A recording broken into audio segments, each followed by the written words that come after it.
ওই দিক দাও, এদিক ফোকাস করো।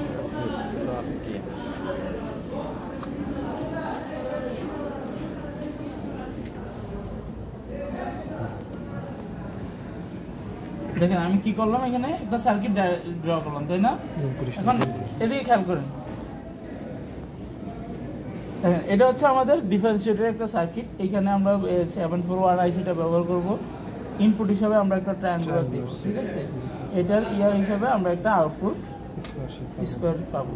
কিভাবে আমরা এই যে ফর্মুলাগুলো লিখে দিয়েছি সম্পূর্ণটা আপনারা করতে হবে। একটু সিদ্ধান্ত, এটা সম্পূর্ণটা আপনারা করতে হবে।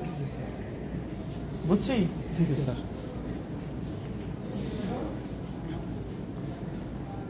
আচ্ছা, এটা হচ্ছে আপনাদের এটা কি ইনপুট, আর এটা হচ্ছে আউটপুট। সো আমি খুবই টাইম শর্ট এখানে চলে গেলাম, ঠিক আছে? এটা কি ডিফারেন্সিয়েটর, সো এটা ভালো করে করে নেবেন। আচ্ছা, লিখিত বানাই স্যার, সবগুলো লিখিত বানাই স্যার। আচ্ছা, এখন আমাদের কাজ কি, এখানে আমরা জানি কি একটা অপেমে এটা ভেরি ইম্পর্টেন্ট, এটা আপনাদের আসবেই। এটা কয়টা পিন? 8টা পিন। 8টা পিন, ঠিক আছে? আপনার মূল বিষয় হচ্ছে এটা যাদের পড়বে, আপনাদের গ্রুপেতে এটা কেউ না কেউ পড়বে। সো এইটা সব জায়গায় লাগবে, আমি যা যা বলবো এখানে সব মানে এক্সপেরিমেন্টে লাগবে। এইটা হচ্ছে অপেম 741 গেল। এই আইসিটার 8টা পিন থাকে, এটা সবাই জানে, ঠিক আছে? ইউ শেপে 5 6 7 8। যদি বলে 8 5 1 কি কাজ করে, তার মানে এটা অফসেট নল, এখানে লাগে না, অফসেট নাল হিসাবে কাজ করে, মানে এখানে লাগে না, কিচ্ছু দেওয়া লাগে না। ওকে, 2 এবং 3 কি ইনপুট, 2 এবং 3 কি ইনপুট। 2 এ যদি আমি ইনপুট দেই সেটা ইনভার্টিং হবে, 3 এ যদি দেই তাহলে নন ইনভার্টিং হবে। মোট কথা হচ্ছে 2 এবং 3 হচ্ছে ইনপুট, আর 4 আমাদের কি -12, আর 7 হচ্ছে +12। এটা কেন? এটা হচ্ছে বায়াসিং, ঠিক আছে? এটা হচ্ছে আমাদের এই অপেমটা চালু করার জন্য আমরা একটা ফিক্সড ভোল্টেজ দেই, ওটা ডিসি ভোল্টেজ। এটা হচ্ছে কত? +12 এবং -12। সো মাইনাসটা দিব 4 এ, আর 7টা দিব প্লাসটা দিব হচ্ছে 7 এ, মানে +12টা দিব 7 নাম্বার পিনে। 6 থেকে আমরা আউটপুট পাবো। সো সেম জিনিসটা আমরা এখানে অ্যাপ্লাই করব, ঠিক আছে? কিভাবে? 2 নাম্বার পিন থেকে আমাদের কি যাবে? একটা ইনপুট ক্যাপাসিটর, না এটা ক্যাপাসিটর, এটা সি ক্যাপাসিটর 10 মাইক্রোফ্যারাড। আচ্ছা, আমরা এখান থেকে, এটা হচ্ছে ওপেন, এখান থেকে একটা কি যাবে? 10 মাইক্রোফ্যারাড ক্যাপাসিটর যাবে, তাই না? ক্যাপাসিটরের মাইনাসটা যাবে এখানে, আর প্লাসটা যাবে এখানে। বুঝছি তো? বুঝছি। এটা প্লাস, এটা মাইনাস, এতটুকু বুঝছি। ওকে, এইখান থেকে এই প্লাসে যাবে কি? একটা ইনপুট সোর্স, ইনপুট সোর্সে পজিটিভ, আর পজিটিভ যাবে এখানে, মানে পজিটিভে যাবে এখানে পজিটিভ, তার মানে ক্যাপাসিটরে পজিটিভ যাবে আর সোর্সের পজিটিভ। সোর্সের পজিটিভ কোনটা? এই যে এখানে দেখেন, এটা হচ্ছে সোর্সের পজিটিভ। তো সোর্সের পজিটিভটা আমি এখানে দিয়ে দিলাম, ঠিক আছে? ওকে, সোর্সের নেগেটিভ কোথায় যাবে একটু বলেন তো? নেগেটিভ যাবে হচ্ছে স্যার রাউন্ডিং করা, দেখছেন? রাউন্ডিং করা মাত্রা সরা। 3 নাম্বার পিন যেটা আছে, এটা হচ্ছে 3 নাম্বার পিন, তাই না? 3 নাম্বার পিন কোথায় যাবে?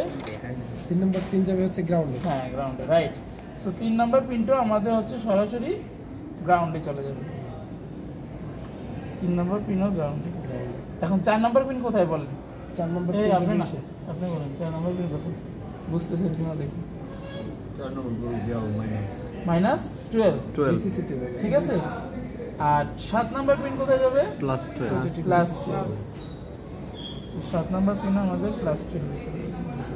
এতটুকু বুঝছি? হ্যাঁ জি স্যার। আচ্ছা, এখন একটা জিনিস বাকি আছে, এটা হলো ফিডব্যাক। 2 থেকে কততে? 6। সো 2 থেকে আমি 6 একটা ফিডব্যাক দিব। এটা হচ্ছে 150 ওহমের, হ্যাঁ? সো আমি 2 নাম্বার পিন থেকে 6 নাম্বার পিনে একটা 6 নাম্বার পিন, হ্যাঁ, এই 2 নাম্বার পিন থেকে আমি 6 নাম্বার পিনে দিয়ে দিচ্ছি, বুঝছি তো? এই যে পিন বসানো বা এরকম কোনো কোশ্চেন থাকলে আমাকে এখনই করতে হবে, কারণ আজকে আপনাদের লাস্ট ক্লাস, এরপরে পরীক্ষা আসলো, আমি সম্ভব না, বুঝছেনই তো? আর আপনারা আসবেনই শুক্রবার, হ্যাঁ, মানে আমি যে অন্য গ্যাপে আপনাদের শিখাবো এটার কোনো অপশন নেই। সো এখনই কোশ্চেন করেন, কোনো সমস্যা নেই। এটা সেটআপ শেষ, ডিফারেন্সিয়েটরের সেটআপ শেষ। এখন আমরা স্কয়ার ওয়েভ দিব আমাদের ওই যে ফর্মুলা অনুযায়ী যেটা আসার কথা সেটা চলে। হ্যাঁ, আমরা হচ্ছে ট্রায়াঙ্গুলার দিব, স্কয়ারে আসবে। কিভাবে আসবে? ওটা ফর্মুলা অনুযায়ী আসবে, ঠিক আছে? এটা আমরা বুঝতে পারছি। এখন এতটুকু বুঝছি সবার? জি স্যার। আচ্ছা, এতটুকু কোনো বিষয় নেই তো স্যার? আর একটু বিষয় একটু করি, ক্যাপাসিটরের প্লাস মাইনাসটা আমরা বুঝবো কি? ওটা যে বড় ছোট এইভাবে? হ্যাঁ হ্যাঁ হ্যাঁ। প্লাস ক্যাপাসিটরটা কিভাবে বুঝবেন? দেখেন, বড়টা হচ্ছে পজিটিভ, দেখেন এটা সেম, হ্যাঁ, ডায়োড দেখেন এটা কি এটা বড় একটু বড়, এটা ছোট। হ্যাঁ। এবং এটা পজিটিভ এটা নেগেটিভ। আচ্ছা এটা হচ্ছে একটা বিষয় ফিডব্যাকের বিষয় হচ্ছে কি হ্যাঁ ফিডব্যাকের বিষয়টা হচ্ছে আমরা 6 নাম্বার পিন থেকে 6 নাম্বার তো আমরা আউটপুট পাবো হ্যাঁ কিন্তু আমাদের 6 নাম্বার পিন কিন্তু থেকে আবার একটা ফিডব্যাক নিয়ে আসতে হবে। আবার ব্যাক একটা করতেছে resistance, বিষয়টা হ্যাঁ, আবার রিভাইজ করার জন্য ব্যাক করতেছে হ্যাঁ ওকে থ্যাংক ইউ আচ্ছা রিভার্স বাইসিং আর কি রেফারেন্স রেজিস্টার দিয়ে দিলাম। আচ্ছা আচ্ছা ফিডব্যাক রেজিস্ট্যান্স আর কি যেটা ফিডব্যাক বলে রেজিস্ট্যান্স জি স্যার সো মানে আরএফ ঠিক আছে। জি। এখন আপনাদের মূল বিষয় আমি বলে দিচ্ছি, আপনারা উইদিন যে কয়টা ল্যাব হয়েছে আপনাদের সেটআপটা পারতে হবে, এটা হচ্ছে একটা বিষয়। এবং এই আইসি রিলেটেড কোশ্চেন করা হবে, বুঝছি মানে আইসি হ্যাঁ আপনাকে জিজ্ঞেস করবে স্যার হ্যাঁ বলবেন 7 নাম্বার পিনের কাজ কি আপনার বলতে হবে, 2 নাম্বার পিনের কাজ কি বলতে হবে।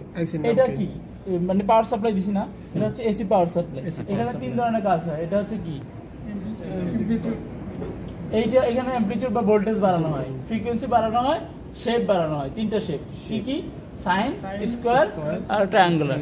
আমরা এখানে দিব কি, আমরা এখানে কিউব দিব নাকি স্কয়ার দিব, হ্যাঁ সরি ট্রায়াঙ্গুলার দিব স্কয়ার পাবো মানে 2 ধরনের।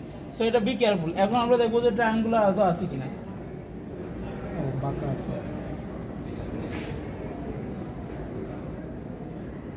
বাঁকা আছে সোজা হয়ে গেছে, সোজা করলাম কিভাবে? লাইন একটু তো দেওয়ার সমস্যা হইতে পারে না, এজন্য আমি একটু লালা দিলাম, দেখুন ঠিক আছে। আচ্ছা আচ্ছা এটা করলে আমরা এরকম পাবো এতে পাবো এখনো আপনার দেয়নি সেটআপ পারতে হবে। লাইন আমি কি বলছি যে আপনারা এটা নিয়ে আসতে হবে বলছি একবার এটা আমরা পাবো ইম্পর্টেন্ট। এবং আরেকটা জিনিস ইম্পর্টেন্ট সেটা হচ্ছে আপনাকে কোশ্চেন করা হবে, যদি পারেন আপনারা ফুল মার্কস 40 মার্কের পরীক্ষা, আপনারা পারলে একটা কোশ্চেন হবে, পারলেই 40। আপনি বুঝতে পারছেন বিষয়টা মানে এরকম স্যার এখানে একটা ব্রিফ করে দেন এটা স্যার এইভাবে পরীক্ষা নিছে এজন্য আমি এইভাবে স্যার বললাম। আরেকটু এখানে একটু ব্রিফ স্যার একটু এখানে একটু ব্রিফ করে দেন। এখানে ব্রিফ বলতে এখানে হচ্ছে ফাংশন জেনারেটর কিরকম, এখানে খেয়াল করেন এটা হচ্ছে ফাংশন জেনারেটর। আমরা এটা নব কি ইউজ করছি, নব চ্যানেল 1 ইউজ করছি। কত ভোল্ট আছে 126 আমরা এখানে কমাবো, এটা দেখেন 70 হয়েছে, আরো কমাবো আর 16 হয়েছে, তাই না? মানে আমাদের ইচ্ছা মতো আমরা ভোল্টেজটা কমাইতে পারতেছি। তার মানে অ্যামপ্লিটিউড কমালে ভোল্টেজ কমে, ভোল্টেজ কমালে শেপটাও কমে আছে, দেখি আচ্ছা ছোট বড় হয়। আচ্ছা এতটুকু গেল। এখন আমাদের এখানে লাগবে কয়টা, 4টা শেপ আছে, আমরা দেখতে চাচ্ছি 8টা। কি করতে হবে, ফ্রিকোয়েন্সি বাড়াতে হবে। যদি আমি ফ্রিকোয়েন্সি বাড়াই আমার শেপের ইয়াটা বাড়তেছে, বুঝছি। এখন আমাদের এখানে আছে ট্রায়াঙ্গুলার, আমি যদি কই স্কয়ার লাগবে তখন আমি এখানে স্কয়ার টিপ দিব, স্কয়ার হবে। যদি সাইনে টিপবে সাইন হবে, এরকম বিষয়টা বুঝছি। সবাই ক্লিয়ার? এটা বুঝছি। এই 3 ধরনের কাজ এখানে হয়। এটা হচ্ছে আমাদের কি অসিলোস্কোপ ডিসপ্লে। যদি জিজ্ঞেস করেন যে বলবেন যে এটা অসিলোস্কোপ, এটা আমরা যা করব এখানে সেটা দেখতে পারবো, আউটপুট ডিসপ্লে, ইনপুট আউটপুট দুইটাই। আচ্ছা আর এখানে কি আইসি, এগুলো রেজিস্টার সম্পর্কে সবাই জানেন, ইনপুট আউটপুট আমি বললাম, এগুলো সবাই আজকে বেশি ক্লিয়ার হয়েছে। এখন আমাদের কাজ কি, আমরা ট্রায়াঙ্গুলার পাইছি, এখন আসবে স্কয়ার, তাই না? কোন শেপ অনুযায়ী আসবে সেটা ফর্মুলাতে আপনারা যেটা যেভাবে পালান ওইভাবে আসবে, বুঝছি। স্যার যেভাবে দিয়েছে এইভাবে আসবে। সো আমি এখন দেখি যে আসছে কিনা, দেখছেন এটা হচ্ছে আমাদের মূলত স্কয়ার ট্রায়াঙ্গুলার আসছে।